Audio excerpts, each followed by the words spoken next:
Bonjour à toutes et à tous.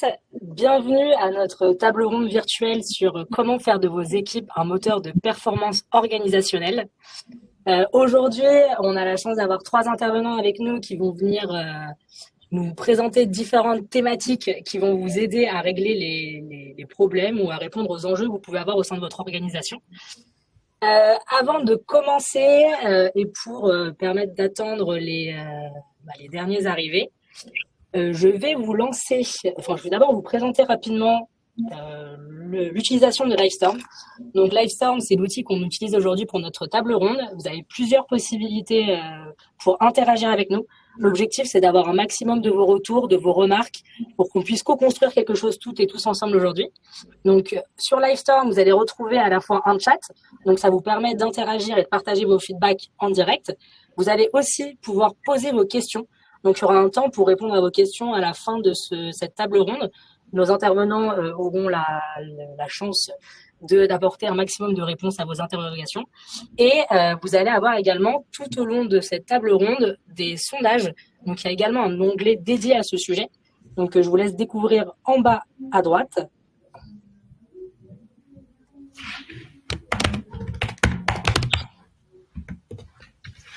On va d'ailleurs tester votre utilisation de l'outil avec une première question qui va être lancée. Alors, on vous a sélectionné 3 citations et on va vous demander aujourd'hui de laquelle de ces citations vous vous sentez le ou la plus proche. Donc, première citation de Bill Gates, c'est bien de célébrer le succès, mais il est plus important de tenir compte des leçons de l'échec. Deuxième citation, cette fois-ci de Steve Jobs. Les meilleures choses qui arrivent dans le monde de l'entreprise ne sont pas le résultat du travail d'un seul homme, c'est le travail de toute une équipe. Et troisième citation de Anne Mulcahy. Les employés satisfaits signifient clients satisfaits, ce qui conduit à la rentabilité.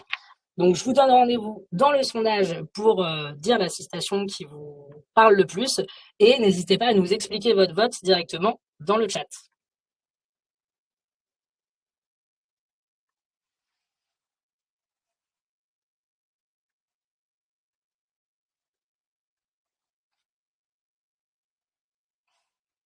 Alors, donc c'est vrai qu'on a choisi pas mal d'Américains, même si effectivement aujourd'hui on est sur du 100% français et que c'est important pour nous.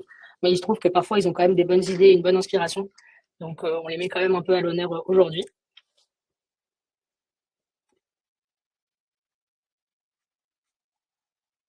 N'hésitez pas aussi, Guillaume, Luc et Philippe, si vous avez un petit préféré à nous le dire aussi après. Moi, j'ai voté, hein, comme tout le monde. On a des bons élèves parmi nous. Je ne veux pas créer de biais.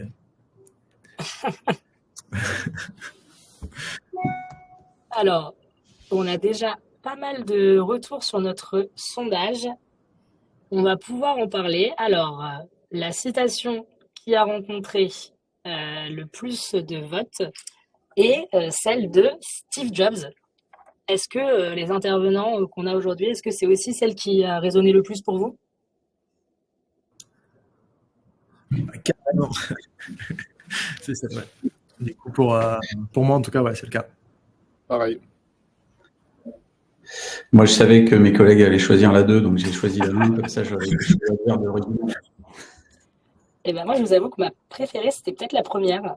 Donc sur le fait de célébrer le succès, mais que c'est aussi important d'avoir des leçons des échecs. Je trouve que c'est quelque chose qu'on retrouve moins dans la culture française par rapport aux Américains. Et je pense que c'est aussi une des clés du succès aujourd'hui. On en a déjà parlé pas mal sur les sujets de sécurité psychologique. Et ça peut être aussi un des leviers de performance. Donc je me permets d'avoir un avis un peu différent. Je pense qu'on a déjà pas mal de participants, donc on va pouvoir se lancer. Alors, aujourd'hui, pour intervenir sur notre table ronde, on a donc 3 intervenants. Philippe Pinault, qui est CEO de TalkSpirit, Luc Breton, CEO de NextGen Enterprise, et Guillaume Castet, qui est CEO d'OpenDecide. Donc, 3 acteurs sur le sujet de la performance dans les organisations, avec 3 axes différents pour justement adresser ce sujet. L'objectif, je vous rappelle rapidement de cette table ronde, c'est de les faire réagir sur les 3 thématiques, mais de vous permettre également de donner vos avis et de réagir sur ces sujets. Donc, ce qu'ils vont adresser, c'est les enjeux que les entreprises rencontrent pour améliorer leur performance. Je vais annoncer à chaque fois des thématiques, les intervenants vont venir apporter des réponses, et c'est des situations que vous avez peut-être vous-même rencontrées dans vos organisations. Et vous aurez donc, comme je vous le disais, la possibilité de partager votre opinion à travers des sondages, et on réagira en direct sur vos réponses. Alors, c'est parti sur la première thématique. Donc, on commence avec un chiffre qu'on va venir analyser ensemble. 46% des travailleurs considèrent que le travail d'équipe est extrêmement difficile.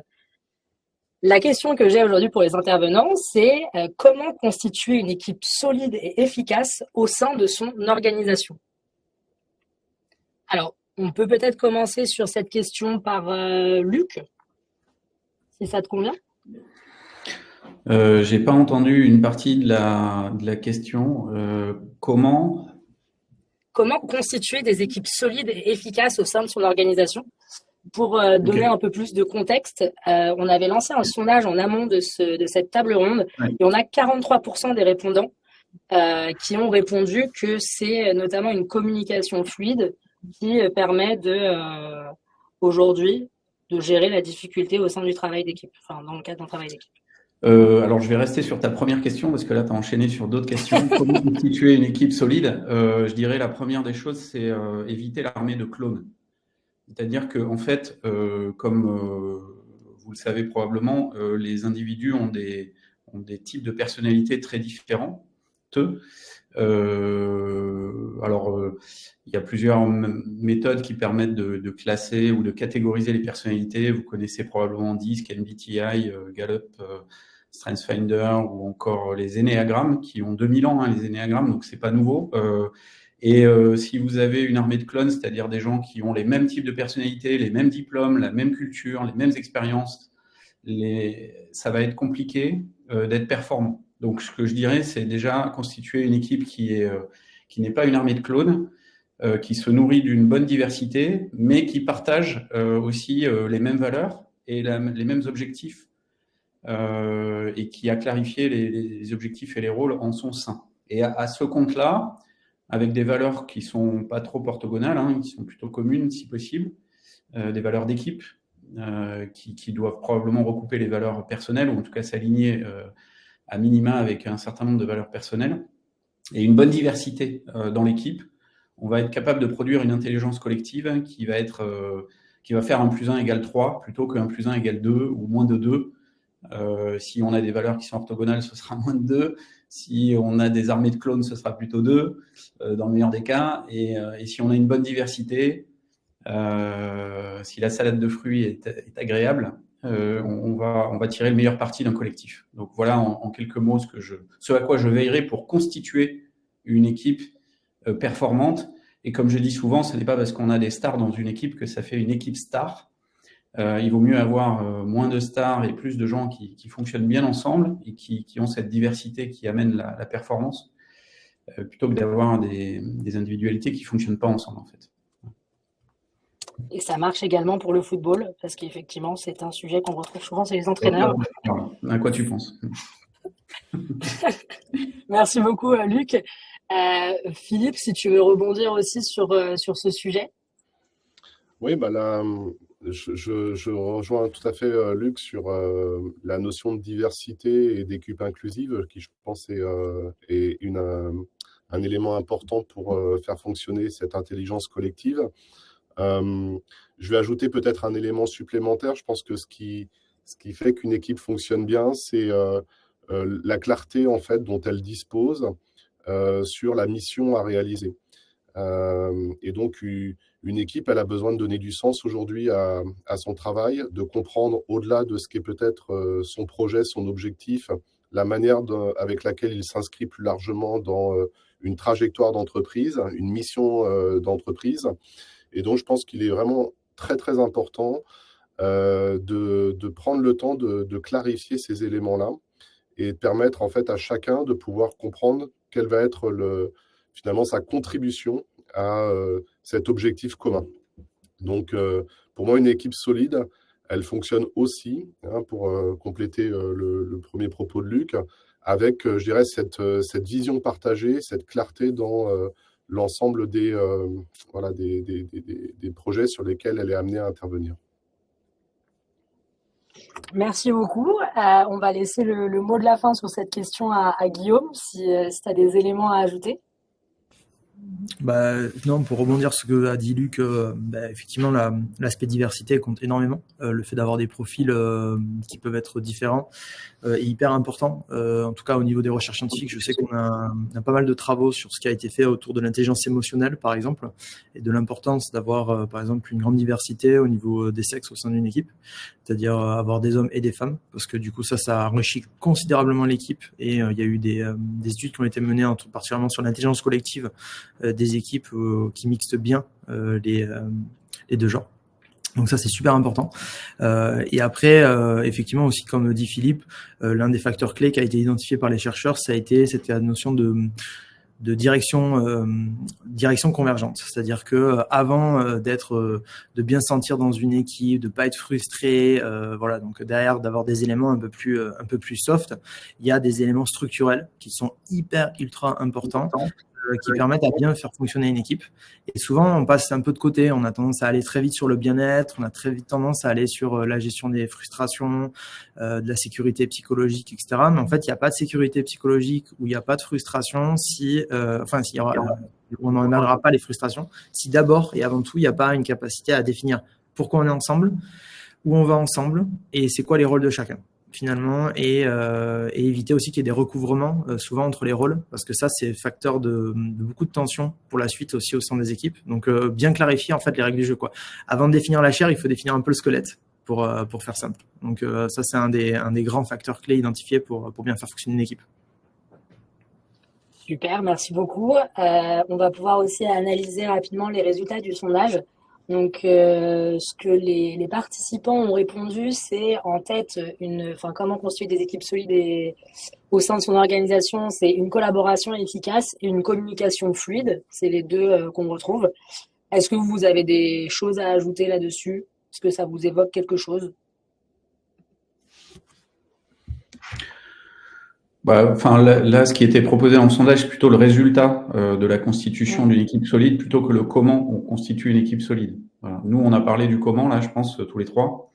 Et le résultat, c'est ce qui est dans le sondage. Et effectivement, ce qu'on attend le plus, c'est la collaboration efficace, parce que c'est ça qui va générer la performance, en fait.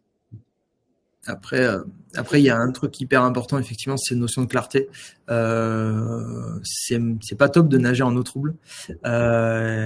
Et c'est vrai que une des observations qu'on a sur les analyses qu'on a sur des dynamiques d'équipe optimales sur la plateforme, on a un peu plus de 2000 équipes aujourd'hui sur la plateforme, plus de 2100 équipes sur la plateforme. Et les équipes qui sont dans la dynamique d'équipe optimale ont une particularité, c'est qu'elles sont souvent très conscientes de comment elles fonctionnent. Donc ça veut dire qu'elles communiquent très bien sur comment, et elles ont bien clarifié et rendu explicite leur manière de fonctionner. Donc la communication, effectivement, je pense que les personnes qui participent ont bien compris la nécessité en fait de voice out, de parler et d'exprimer les choses, de rendre clair et explicite les différents phénomènes qui se passent dans l'équipe, les problématiques, les tensions, les questions. Et ça, c'est vraiment aussi un énorme facteur clé. On construit pas le bien sans lumière, vraiment. Et c'est super important de se dire qu'il faut clarifier et donner de la clarté au fonctionnement et la manière de jouer ensemble. C'est hyper important. Merci beaucoup. Alors, pour résumer un petit peu ce que vous avez dit, donc ce qu'on retient comme élément important, c'est donner du sens et mieux définir le pourquoi on est ensemble au sein de l'organisation et au sein de l'équipe, apporter plus de clarté sur les rôles de chacun, éviter l'armée de clones, donc avoir de la diversité au sein des équipes. Et on revient aussi sur le mieux comprendre les tâches de chacun et éviter les superpositions qu'on peut retrouver parfois dans les organisations au sein des équipes. On va pouvoir passer à la deuxième thématique.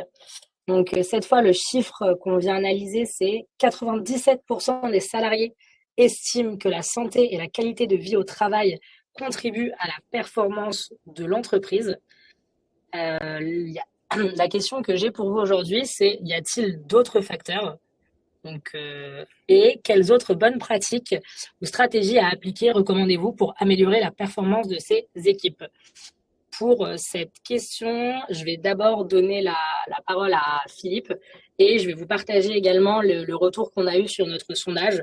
Donc, 67% des répondants en amont ont répondu qu'ils utilisaient un outil digital pour améliorer la performance des équipes. Donc, voilà pour les éléments. Philippe, je te laisse la parole. Ok, on est sur une thématique et une question bien large, puisqu'en fait, ici, on adresse, en fait, dans ce que je comprends de ta question, la question de l'expérience employée, du bien-être au sein de son équipe. Et je voudrais rebondir, en fait, sur un propos que mentionnait Guillaume sur cette sécurité psychologique qui est, je pense, essentielle et indispensable au bon fonctionnement de chacun dans une équipe. Et je fais un lien direct entre ce qu'est la clarté qui a été soulignée précédemment et cette sécurité psychologique. Je pense que la compréhension du cadre, elle est vraiment importante pour permettre à chacun de pouvoir s'exprimer et exprimer ses talents au sein d'une équipe et plus largement au sein d'une organisation, et que l'absence de clarté sur le cadre amène justement ce lien et cette référence au manager qui va nous donner en fait cette sécurité psychologique par la prise de décision qu'il va prendre à notre place et nous maintenir parfois dans un statut où on se modère, où on ne s'autorise pas, faute de savoir ou faute d'avoir le sentiment de pouvoir s'exprimer ou de pouvoir aller dans telle ou telle direction. Donc je pense que la sécurité psychologique, qui est d'ailleurs un thème que nous abordons régulièrement chez Talk Spirit dans nos différentes publications, est un élément clé. Il nourrit une bonne expérience employée. C'est pas le seul facteur, mais c'est évidemment un élément important parce qu'en fait, il autorise l'initiative. Et je pense que voilà, aujourd'hui, au sein d'une équipe, au sein d'une organisation plus largement, on n'a pas envie d'avoir le sentiment de travailler, on a envie d'avoir le sentiment de contribuer avec un projet qui fait du sens et une certaine capacité à pouvoir prendre des initiatives pour le bon déroulement des projets auxquels on prend part. Merci beaucoup, Philippe. Est-ce que du côté de Guillaume, par exemple, tu vois d'autres éléments, d'autres bonnes pratiques pour améliorer la performance des équipes? Ouais, typiquement, ça peut paraître assez fou, mais en fait, bon, alors déjà, moi, là, toute cette notion de qualité de vie au travail, déjà, elle me dérange un peu parce que c'est pas très précis, en toute honnêteté, ce qu'on met derrière cette notion de qualité de vie au travail. Il y en a qui font plutôt les bureaux, les espaces physiques, d'autres la gestion des irritants, ces notions de bien-être, de mood qu'on peut avoir. En tout cas, une chose est sûre, c'est que il y a des clés absolument à respecter si on veut justement avoir, en tout cas, de l'engagement et surtout du bien-être au travail. Ça, c'est bien identifié. Et d'ailleurs, ça se traduit par une perception de la charge de travail qui est plus légère. Même s'il y a beaucoup de travail à effectuer, parce qu'on se sent revigoré. Ça se fait effectivement par l'identification des irritants, qui est un des éléments hyper importants qu'on a aujourd'hui dans la science et qu'on identifie super bien d'ailleurs à travers OpenDecide, c'est-à-dire l'aspect tout ce qui est motivation intrinsèque et extrinsèque, qui peuvent être des sources de frustration, par exemple le manque d'autonomie, le manque étonnamment d'ailleurs c'est pas le manque financier qui pose le plus de problèmes aux équipes, mais étonnamment ce qui ressort dans les analyses, c'est beaucoup le manque de moyens parfois pour réaliser le travail comme ils aimeraient le réaliser. Ça souvent ça arrive très souvent. Et en fait, tous ces éléments-là de frustration, il faut se dire que, comme le dit Philippe, il y a un élément ultra clé avant, qui est hyper intéressant, qui est l'impact de la cohésion d'équipe. C'est-à-dire qu'en fait, avant de parler de bien-être ou de qualité de vie au travail, en fait, il y a un vrai sujet avant tout de travail de cohésion d'équipe. C'est-à-dire, au final, est-ce qu'on arrive à faire corps ensemble, à faire que nos processus sociaux, notre manière d'interagir ensemble, va nous aider à faire plus corps ensemble, à prendre mieux soin les uns des autres, à mieux accepter la parole de l'autre, à faire attention aux émotions les uns des autres, à gérer mieux nos tensions aussi, parce que oui, on peut avoir des coups de colère, etc. Mais est-ce qu'on est en capacité de le gérer de manière fluide, de manière constructive? C'est super important. Et en fait, cette sécurité psychologique, d'ailleurs, elle va agir comme quelque chose de très intéressant parce que plus il y a de sécurité et de cohésion au sein d'un collectif, et bien moins il y aura de frustration. C'est-à-dire qu'en fait, à contrario, si vous avez un niveau de sécurité psychologique faible dans le collectif, ben, tout paraît plus noir. C'est-à-dire que c'est un peu comme quand on est fatigué, on est claqué, ben, tout fait péter un câble autour de soi. C'est-à-dire que tout paraît exagéré en fait. Et là, c'est exactement la même chose. Quand il y a cohésion et de sécurité psychologique dans une équipe, ben, les frustrations pour le collectif, elles sont énormes. C'est des éléphants, quoi. C'est juste gigantesque. Et souvent, on se dit, ouais, il faut travailler les frustrations. Mais non. Travailler la sécurité psychologique, travailler la cohésion de votre équipe avant de voir travailler les frustrations parce que vous n'avez pas une vision correcte des choses. En tout cas, c'est le retour d'expérience qu'on a eu et aussi tous les travaux de recherche montrent que ça va dans ces directions-là. Donc, c'est intéressant. Merci beaucoup. Je sens que Luc trépigne d'impatience pour donner son avis sur le sujet. Pour pas être redondant, je mentionnerai, et c'est l'expérience que j'ai d'accompagnement d'équipe. Cette année, on en a accompagné 200 chez NextGen. Et notamment beaucoup d'équipes de commerciaux. Ce qui différencie une équipe commerciale performante d'une équipe commerciale moins performante, c'est souvent l'interdépendance, c'est-à-dire est-ce qu'il y a de l'entraide dans l'équipe.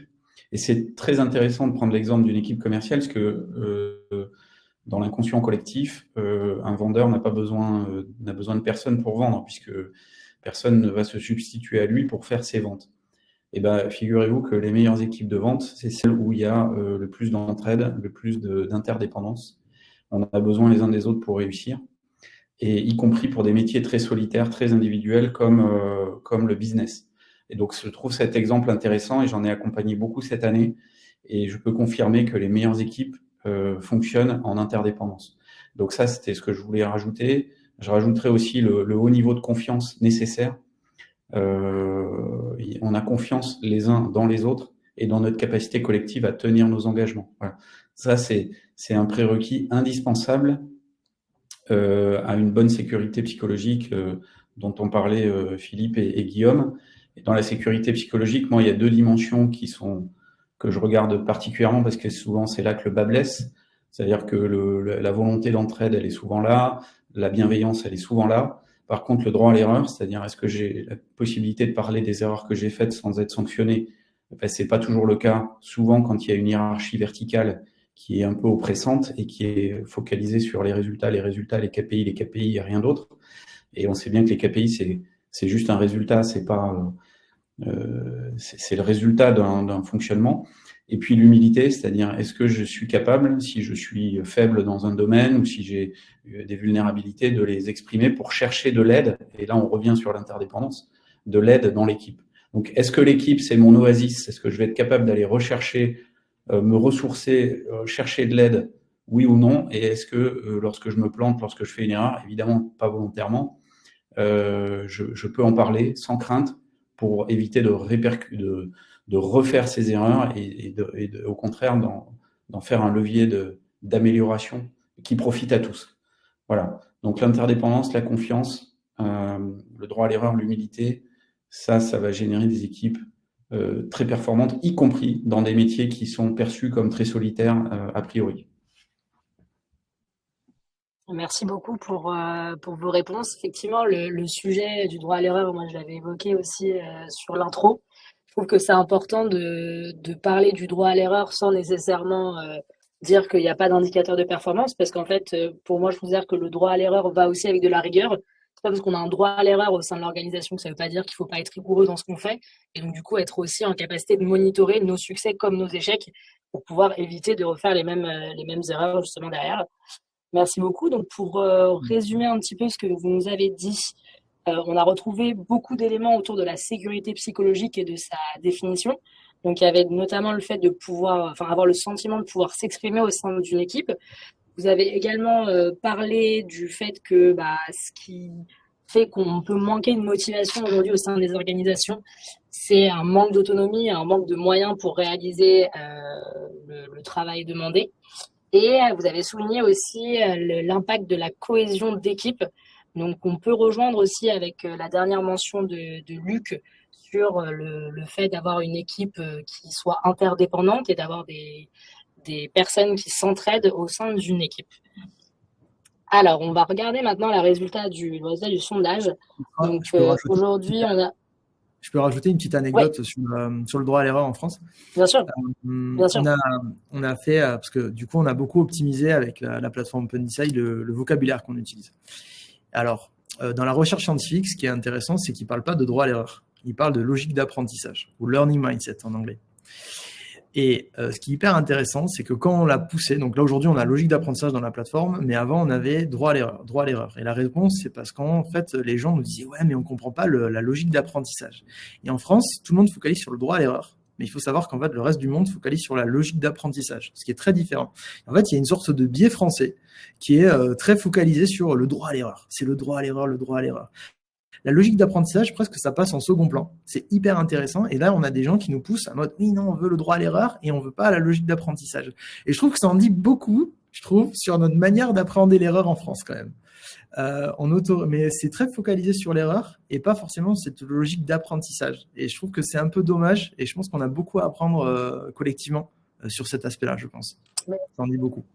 En plus, si je peux me permettre, le droit à l'erreur, il est important pour nous, les peuples latins. Je vois qu'il y a Cathy qui est connectée un peu moins latine que nous et au Québec, mais pour les latins du sud de l'Europe, le droit à l'erreur, c'est un gros problème parce qu'on est notre culture judéo-chrétienne et notre sens de il faut souffrir pour réussir fait que c'est particulièrement marquant, plus la verticalité héritée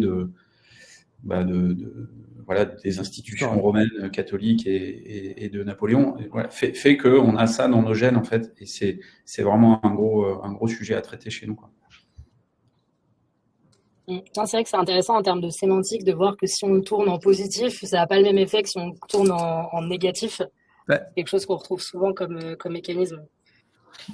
Ok, merci beaucoup. Je vais pouvoir rebondir là sur le sondage. Donc le sondage, pour le coup, nous parlait des outils digitaux pour améliorer la performance de ces équipes. Je vais juste vous demander rapidement de répondre chacun. Pour vous, ça a quoi comme place, les outils digitaux, dans la performance des équipes? Peut-être Philippe pour commencer sur le sujet. Je dirais que pour la très grande majorité de nos métiers aujourd'hui, l'outil digital, il est central dans nos modes de fonctionnement parce que c'est le support essentiel déjà à une bonne communication, qu'elle soit synchrone ou asynchrone. Aujourd'hui, pour communiquer, on a besoin d'outils qui sont quand même le plus souvent digitaux. Mais au-delà de la communication, mettre cette dynamique de collaboration en place. Donc voilà, je pense qu'aujourd'hui, il n'y a plus de question vraiment de savoir si le travail nécessite un support digital comme ça pouvait être peut-être encore le cas il y a quelques années. Le Covid a complètement changé la donne dans cette prise de conscience que voilà, le digital a accompagné maintenant de façon durable nos modes de travail en présentiel, mais également en mode hybride. Et donc, voilà, je pense que la question est la réponse est assez évidente. Si vous avez d'autres éléments à ajouter. Moi, je suis tech CEO, comme Philippe, hein, nos boîtes, c'est développer des logiciels. Donc, on est de facto très digitaux dans notre manière d'aborder le monde. Pour autant, pour moi, les outils digitaux, ça sert surtout et avant tout à synchroniser les gens. Ça, je m'explique. En fait, c'est synchroniser à la fois des visions, donc partager une même vision d'une réalité qui est ultra importante parce qu'en fait, quand on a des visions, si on a des réalités différentes, c'est très difficile de se parler fondamentalement parce qu'on parle pas des mêmes références, on parle pas des mêmes endroits. Donc forcément, pour cheminer, c'est pas toujours évident quand on part pas du même endroit. Donc synchroniser les visions. Et après, il y a aussi une synchronisation des aspects tâches finalement, des réalisations, des actions. Et je pense que les outils digitaux, ils doivent être en capacité de créer de la synchronisation au niveau d'une même vision et d'une même action. Et c'est ça qui va permettre du coup derrière de réaliser des choses ensemble. Par contre, tout outil digital qui va favoriser le contrôle, la peur, la division, le silotage d'informations, je crois qu'en fait, ça c'est au contraire, c'est un parti pris. Après, il y a des partis pris derrière les logiciels et ça, c'est super important. C'est-à-dire, on est aussi à l'image des logiciels qu'on utilise et de la manière dont on les utilise, mais globalement, derrière chaque logiciel, il y a une certaine type de pensée, une certaine philosophie des concepteurs. Et il faut bien comprendre quelle est la philosophie derrière les outils, parce que quand on utilise des outils, on vient modifier la manière de penser des gens. Et donc, il faut faire très attention aussi à cet aspect-là, c'est-à-dire que quand on utilise un outil, c'est pas nous qui utilisons l'outil. Souvent, des fois, c'est l'outil qui nous utilise pour changer notre manière de penser. Donc, il faut faire très attention à comment est conçu le logiciel parce que ça va changer la manière de penser aussi à force de l'utiliser. Par exemple, l'outil digital Internet a profondément modifié la manière de percevoir le monde. C'est un outil, mais ça a changé complètement notre manière de penser les choses. Et c'est ça qu'il faut faire. Il faut être conscient de ça quand on utilise des outils digitaux, quoi. Donc ça, c'est important. Et le rôle éthique du concepteur aussi, derrière. Et ça, c'est un autre sujet. Luc, si tu veux ajouter quelque chose sur le sujet. Alors, j'ai pas du tout entendu Philippe, je ne sais pas pourquoi, mais donc je vais répondre à l'aveugle sur ce qu'il a pu dire, mais j'ai bien entendu Guillaume. Je dirais que ce sont les outils digitaux qui changent les comportements et pas l'inverse. Donc ça, c'est le prérequis à ma réponse. Et ensuite, je dirais que le digital, je le vois à différents étages. D'une part, pour obtenir un diagnostic du mode de fonctionnement de l'équipe, c'est ce que permet de faire OpenDecide de manière excellente, avec un focus sur le fonctionnement de l'équipe. Et comme c'est un diagnostic anonyme, il est précieux, il est rapide et il peut se faire de façon longitudinale pour suivre l'évolution des modes de management et de fonctionnement de l'équipe. Et puis, je vois les outils aussi dans le quotidien. Donc, c'est Ola Spirit et Talk Spirit que l'on utilise au quotidien pour porter les rituels collectifs. Et les rituels collectifs, on a beau dire ce qu'on veut, on peut les faire sur un Excel, on peut les faire sur un paperboard, mais enfin, si on veut garder trace de ce qui est fait et voir l'évolution continue, c'est-à-dire organique de l'organisation et non pas faire des réorganisations une fois tous les 18 mois, il faut fonctionner avec des rituels et une gouvernance qui est claire pour tout le monde et qui permet de libérer l'autonomie et le potentiel. Donc, je dirais, Ola Spirit, voilà, c'est un outil formidable pour soutenir les rituels et la collaboration. Et également, Talk Spirit vient amener ça sur la collab. Et je mets plus sur ce qu'a dit Guillaume sur le contrôle. Dès qu'on veut utiliser ces outils comme Big Brother, c'est la faillite assurée et c'est le manche du râteau qu'on va se prendre en pleine tête. Et évidemment, toute utilisation qui n'est pas sincère, authentique, c'est-à-dire, par exemple, moi, lorsque je travaillais chez Orange, je disais à mes partenaires sociaux qui étaient des syndicats plutôt réputés comme difficiles, que moi, ça m'était pratique parfois de répondre tard ou tôt parce que j'avais plus de calme et que aucunement je n'obligeais les gens à rebondir à ces heures-là à mes messages. Et donc, je pense que l'usage, il doit être vraiment adapté à chacun. Chacun doit pouvoir, sur des collaborations asynchrones, le faire quand il le souhaite, sans que ça devienne une obligation pour les autres de réagir aussitôt. Et a fortiori de s'en servir comme d'un contrôle. Donc, il faut être très vigilant à ça. Je pense que Microsoft, par exemple, l'a payé cash en affichant avec un souci qui était de la productivité, de dire, bah voilà, on va vous donner des métriques pour savoir qui se connecte, combien de temps par jour, etc. C'est une catastrophe, en fait. C'est vraiment l'inverse de ce qu'il faut chercher à faire avec les outils numériques. Merci beaucoup. On va pouvoir passer à la thématique suivante. Donc, 50% des répondants qualifient le travail collaboratif au sein de leur organisation de suffisant, mais il y a place à amélioration. On est sur la thématique sur suivre et mesurer la performance des équipes. Et donc, la question qu'on va poser d'abord à Guillaume, c'est comment mesurer et évaluer la performance de vos équipes? Du coup, il y a eu beaucoup de travaux qui ont été menés sur ces sujets-là depuis quasiment les années 1930. Finalement, c'est une vieille question de se dire comment on peut quantifier cet aspect un peu soft. Finalement, c'est un peu une des dernières frontières qu'on a affrontées, c'est-à-dire comment mesurer la mesurable, comment mesurer cet aspect soft de dynamique humaine. Donc, c'est super intéressant. Je pense qu'on commence à avoir suffisamment de connaissances aujourd'hui à l'échelle mondiale pour y arriver. Et aujourd'hui, il y a deux littératures finalement qui se sont finalement qui arrivent un peu en parallèle, hein, c'est hyper intéressant si vous vous intéressez au sujet. Vous avez toute la littérature, tout ce qui vient de sciences des comportements organisationnels, donc c'est-à-dire analyser l'ensemble des facteurs et des déterminants pour mesurer si une équipe a une efficacité collective plus ou moins grande. Voilà, donc en gros, les chercheurs, ils ont identifié qu'il fallait, il fallait de l'autonomie, il fallait de la sécurité psychologique, il fallait une certaine nécessité de travailler en équipe, etc., etc. Donc un certain nombre d'éléments.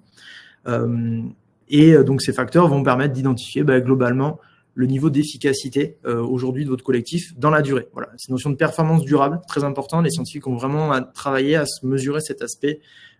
Comment on mesure une performance qui soit durable? Parce qu'une performance, elle peut être forte et élevée, mais les dictateurs obtiennent de très bons résultats.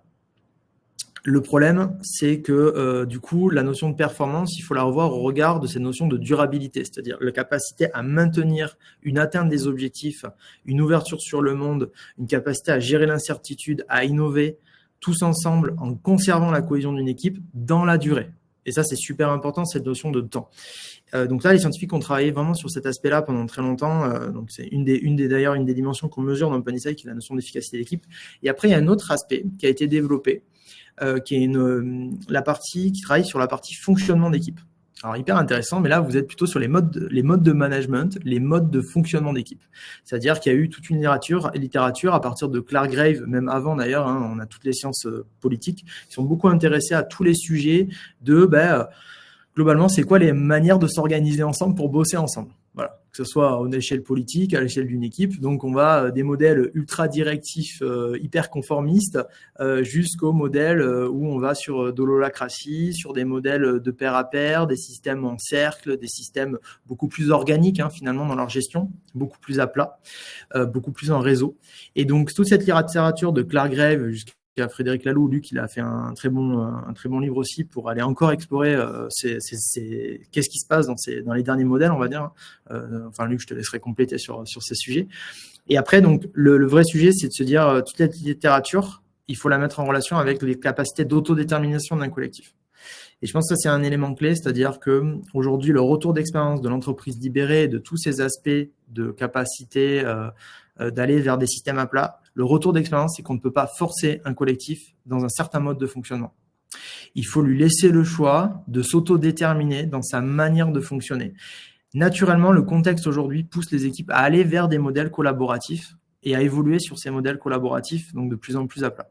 Mais reste que c'est à sa vitesse. Et ça, c'est super important. Et donc ça, c'est un des conseils en termes de mesure, c'est vraiment travailler sur la partie efficacité du collectif et aussi sur la notion d'alignement, c'est-à-dire est-ce qu'on travaille comme on souhaiterait travailler à un instant T ensemble pour réussir notre mission. Et voilà, donc ça, c'est les deux éléments de mesure qu'on a pu identifier qui fonctionnent très très bien aujourd'hui pour comprendre la réalité d'un collectif. Donc,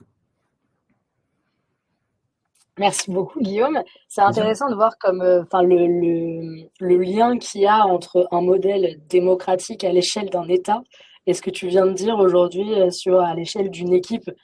Le mot autodétermination, je suis plus habituée à l'entendre sur l'autodétermination des peuples que d'une équipe, mais finalement, c'est vrai qu'on retrouve les mêmes mécanismes dans un modèle organisationnel, quoi. Oui, parce que le monde est une fractale, en fait. Hein. C'est très fractal, c'est-à-dire une forme qui se répète à l'infini. Plus on creuse, plus on zoome, et en fait, plus la même forme se répète. Et la nature est créée de cette manière-là, de manière très fractale. C'est super intéressant moi qui suis ingénieur, je suis abasourdi par la beauté de quand on décortique les choses, comment c'est magnifique, comment c'est encapsulé finalement. Et effectivement, les phénomènes sociaux qu'on retrouve au niveau d'une nation, c'est des mêmes phénomènes qu'on peut retrouver au niveau d'une équipe. Voilà, avec des clans qui se séparent, qui s'affrontent parfois, avec l'objectif de faire ensemble. C'est quoi, pourquoi on est ensemble? Qu'est-ce qu'on fait ensemble? Comment on gère nos frustrations? C'est des mêmes choses qu'on retrouve à l'échelle européenne, par exemple, qu'à l'échelle d'une équipe en dessous. Voilà. Bref, chacun a sa responsabilité. Voilà. Moi, j'ai une responsabilité qui est restreinte, qui est celle de m'occuper de mon équipe.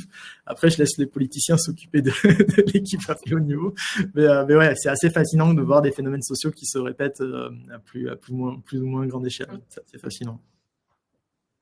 Merci. Et peut-être Luc, si tu veux rebondir aussi.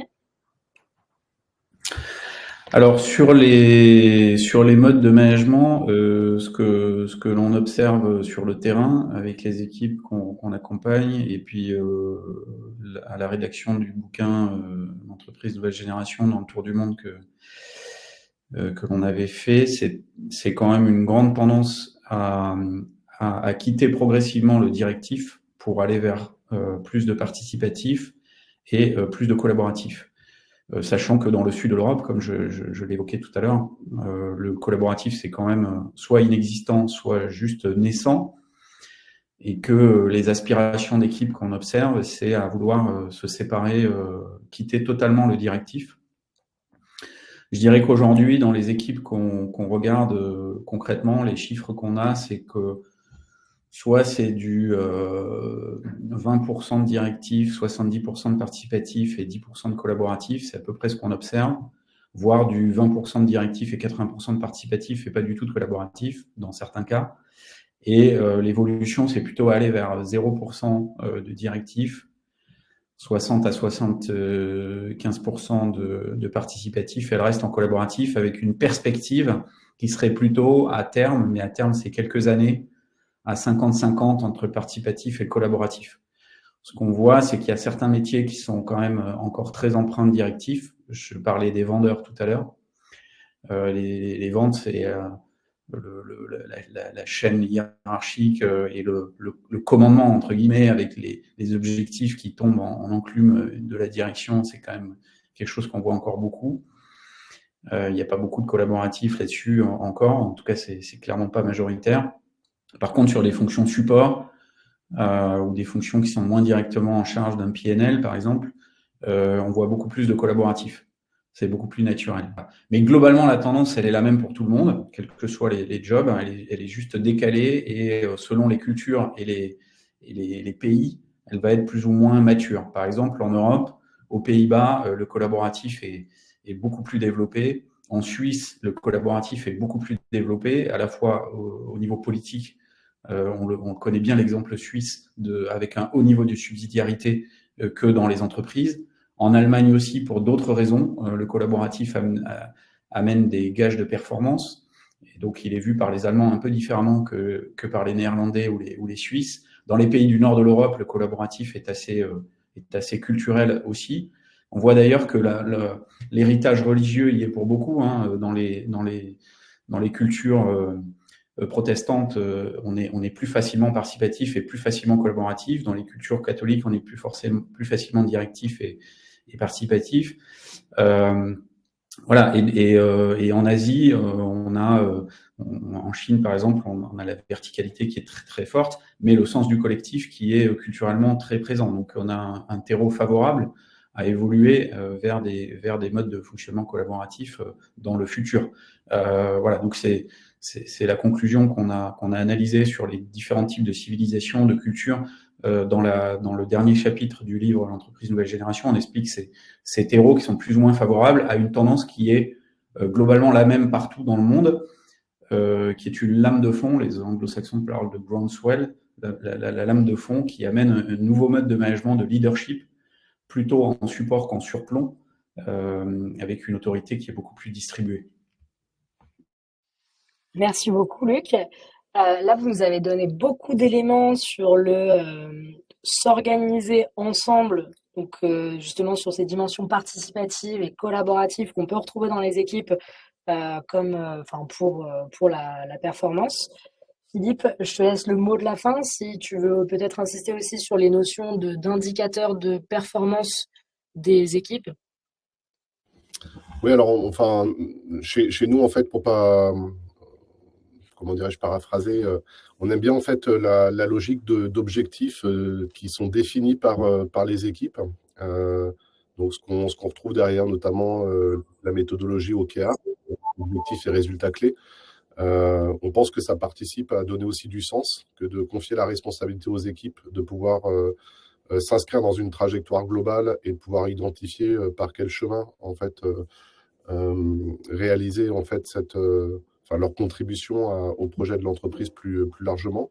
Et quelque part, une des clés, quelque part, de cette performance peut se retrouver aussi dans l'alignement de ces objectifs et la réussite de ces objectifs avec ce qu'est le projet plus large. Je pense que ça participe aussi de la satisfaction et de la fierté d'appartenance que de pouvoir mesurer en équipe sa contribution au projet global d'une organisation. Super. Je veux aussi rebondir sur quelque chose qui a été mis dans le chat par Cathy. Donc, par nature, un indicateur de performance reflète le passé. Comment arriver ensemble à garder vivant dans l'aujourd'hui ces indicateurs?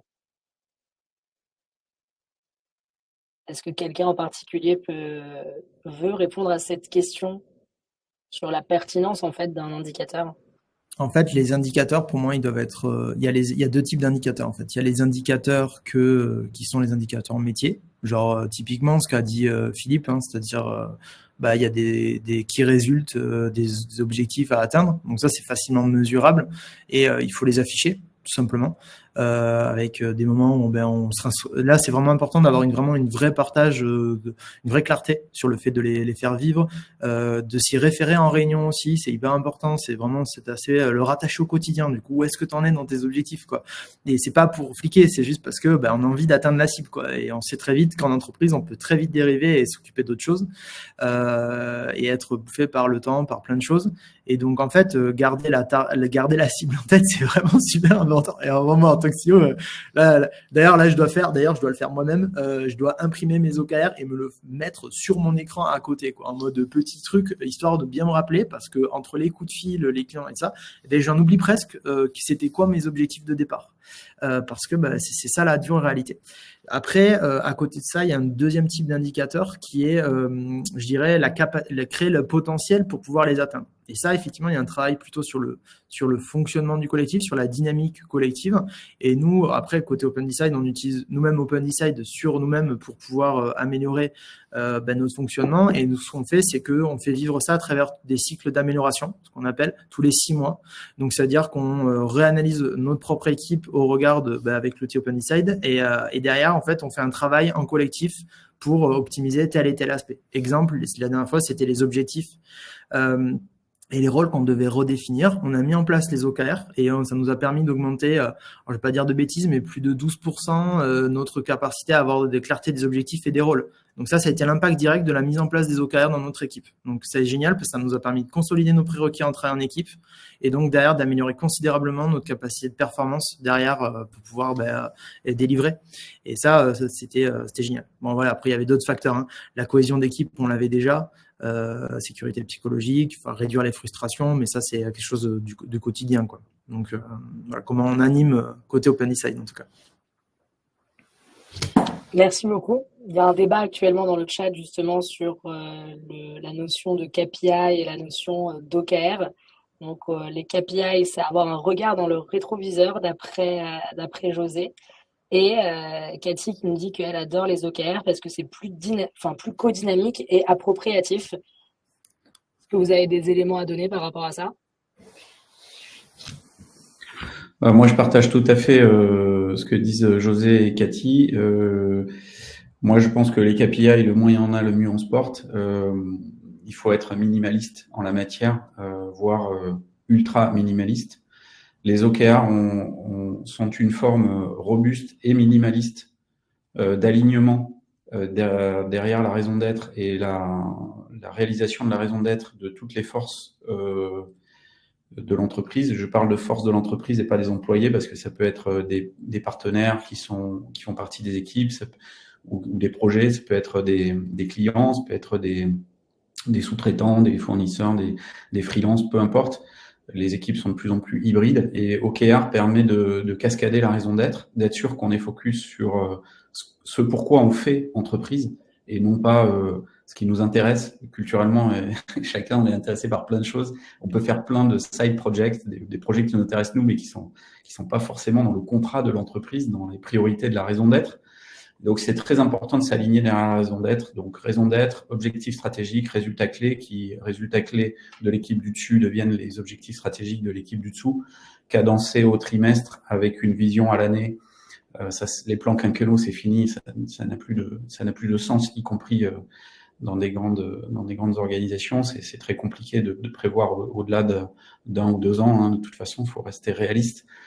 Et ça s'anime les OKR toutes les semaines ou tous les 15 jours de manière rapide et courte. Donc c'est pas la tannée de faire la revue des OKR, et ça donne le micro à tous ceux qui sont en charge. Et c'est pas le manager qui est en charge des OKR. Lorsque vous voyez une équipe, lorsque vous voyez une entreprise où tous les OKR sont sous la responsabilité uniquement des managers, c'est un gros fail. C'est qu'ils ont pas compris à quoi servait le sujet. C'est une manière aussi de décentraliser l'autorité et de faire que chacun est CEO ou responsable dans ses rôles et dans ses responsabilités. Tout à fait. Le mot de la fin sur le KPI vs OKR, Philippe? Je sais pas si c'est le mot de la fin. En tout cas, je pense que les deux sont nécessaires de mon point de vue. Les indicateurs, ils sont globalement à la base de la mesure de la performance et d'une logique d'amélioration continue. Si vous pratiquez en fait des démarches ISO, vous connaissez la route d'Hamming, il s'appelle Plan, Do, Check, Act. En fait, on ne peut pas se passer des indicateurs à un moment pour mesurer des progrès et pour aller dans cette logique d'amélioration continue. Donc, je pense que ce qui est intéressant, que ce soit OKR ou indicateur, c'est que ça permet là aussi d'objectiver les choses, de pouvoir s'aligner sur quelque chose qui est concret et sur lequel on peut se positionner individuellement ou collectivement. Et parce que je pense que dans un collectif qui marche bien, c'est aussi un collectif quelque part qui aime se challenger. Je pense que les deux viennent en fait créer aussi un peu cette stimulation parce qu'on peut se positionner par rapport à un objectif choisi ou par rapport à une amélioration d'une métrique que l'on avait définie ensemble. Merci. Si on faisait un petit wrap-up, disons, de ces différents échanges qu'on a pu avoir sur ce sujet, ce qu'on retrouve comme élément important, et qu'on a retrouvé dans les différentes questions qu'on a pu se poser, c'est l'alignement des équipes derrière la raison d'être de l'organisation. C'est porter une attention particulière au fonctionnement d'équipe. Donc, on a beaucoup parlé de modèles participatifs sur ce sujet et donc de permettre aux équipes de s'autodéterminer davantage. Et on a fini sur ces fameux indicateurs. Donc, je vais laisser la verbatim de Luc sur le sujet, c'est être minimaliste dans les KPI et avoir des OKR, que les OKR sont une forme robuste et minimaliste de l'alignement derrière la raison d'être.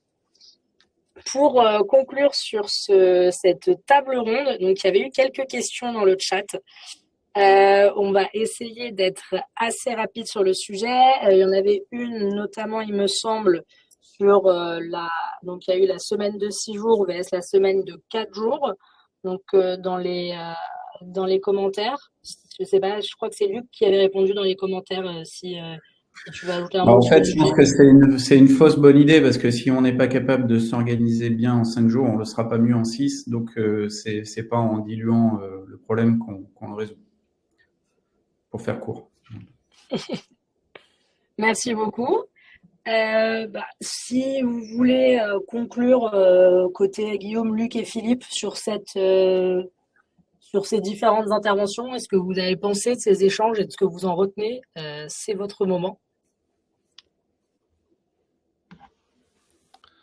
Je vais prendre la main pour démarrer. D'abord, je voudrais remercier Luc et Guillaume d'avoir pris part à cet échange. J'ai trouvé beaucoup de complémentarité et d'idées qui résonnaient bien avec le sujet. Il se trouve qu'on est 3 experts sur ces thématiques de la performance organisationnelle et à l'intérieur des organisations de chacune des équipes qui la composent avec ses spécificités, avec ses différences. Moi, j'ai bien aimé cette idée de chaque équipe finalement. Elle est unique et c'est aussi cette diversité dans les équipes, dans les modes de fonctionnement. On a parlé de management participatif, de management plus collaboratif qui distingue aussi parfois ces équipes. C'est cette diversité, cette richesse qui, je pense, permet de faire bien fonctionner l'organisation tout entière. Donc, merci à vous tous. Merci beaucoup, Philippe. Effectivement, Luc, donc là, Philippe vient de nous parler de ce qu'il a apprécié sur cet échange et notamment la complémentarité sur vos visions sur la performance organisationnelle. Est-ce que tu as un mot aussi à ajouter ? Alors du coup, je peux pas rebondir. En fait, j'ai jamais réussi à entendre Philippe. Simplement un mot de conclusion. C'est que le modèle collaboratif, qui est le Saint Graal, parce que ça permet d'optimiser l'intelligence collective, il ne s'impose pas si l'équipe n'est pas prête à y aller. Donc, il ne sert à rien de vouloir aller vers le collaboratif si l'équipe ne le souhaite pas. Guillaume l'a dit, mais je le répète.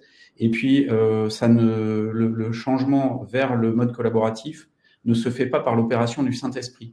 Je croise toutes les semaines, pour pas dire tous les jours, des managers qui me disent « J'ai proposé à mon équipe de devenir collaborative. Je leur ai donné les clés du camion. » Je vois qu'ils n'ont pas pris les clés, ils ne conduisent pas, ils ne prennent pas de responsabilité, ils ne sont pas prêts.